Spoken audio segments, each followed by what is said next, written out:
घमंड किसी का भी नहीं रहता। टूटने से पहले गुल्लक को भी यही लगता है कि सारे पैसे उसी के हैं। घमंड को लेकर एक बहुत ही प्यारी कहानी है। एक बार श्री कृष्ण द्वारिका में अपनी पत्नी रानी सत्यभामा के साथ विराजमान थे। उसी वक्त सत्यभामा ने व्यंग की हंसी हंसते हुए श्री कृष्ण से पूछा, आपने त्रेता युग में राम के रूप में अवतार लिया था और उस समय आपकी पत्नी सीता बनी थी, क्या वह मुझसे भी अधिक रूपवती थी?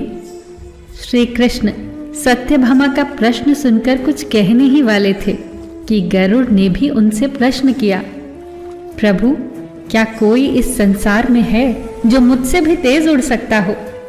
इसी बीच सुदर्शन चक्र ने भी पूछा, भगवान मेरी ही वजह से आपने कितनी बार शत्रुओं का नाश किया, क्या मुझसे भी अधिक शक्तिशाली कोई है?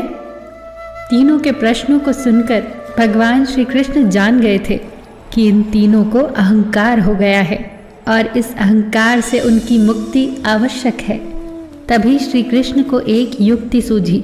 उन्होंने गरुड़ से कहा कि तुम हनुमान के पास जाओ और कहना कि भगवान राम और माता सीता उनकी प्रतीक्षा कर रहे हैं।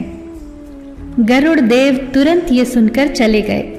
श्री कृष्ण ने सत्यभामा से भी कहा कि जब हनुमान हमारे दर्शन को आए तो आप सीता के रूप में तैयार होकर उनके सामने आइएगा। साथ ही सुदर्शन चक्र को आदेश दिया कि तुम महल के प्रवेश द्वार पर पहरा दो और ध्यान देना कि मेरी आज्ञा के बगैर कोई महल में प्रवेश न करे। सुदर्शन चक्र तुरंत मान गए और प्रवेश द्वार पर खड़े हो गए। उधर श्री कृष्ण भगवान राम के रूप में आ गए और दूसरी तरफ गरुड़ देव हनुमान जी के पास पहुंचे और उनसे कहा, हे वानर श्रेष्ठ, प्रभु श्री राम और सीता आपको द्वारिका के दरबार में बुला रहे हैं। आप मेरे साथ चलिए, मैं तुरंत ही आपको पहुंचा दूंगा। हनुमान जी ने सादर भाव से कहा कि आप आगे चलिए बंधु, मैं आता हूँ।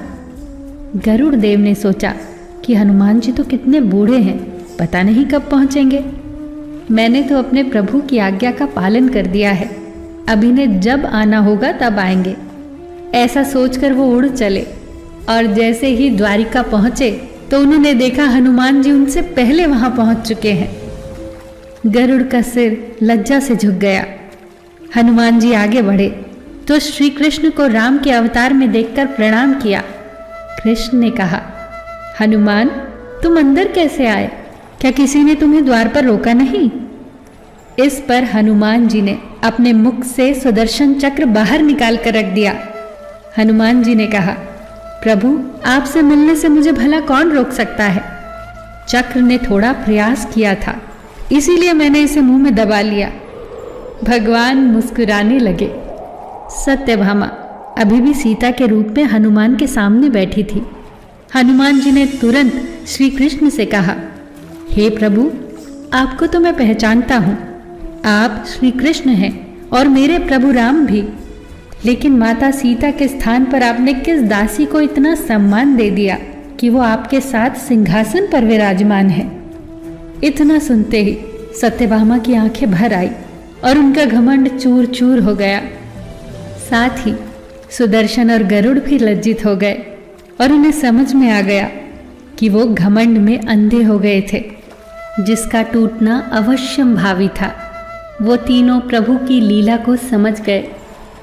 दोस्तों, किसी का अहंकार तोड़ने में ईश्वर देर नहीं करता। घमंड किसी का नहीं रहता। कितनी प्यारी बात कही है किसी ने। अहंकार में तीन गए, धन वैभव और वंश, ना मानो तो देख लो रावण कौरव कंस। फिर मिलेंगे दोस्तों अगली वीडियो के साथ। तब तक के लिए अपना ख्याल रखना और हमेशा मुस्कुराते रहना।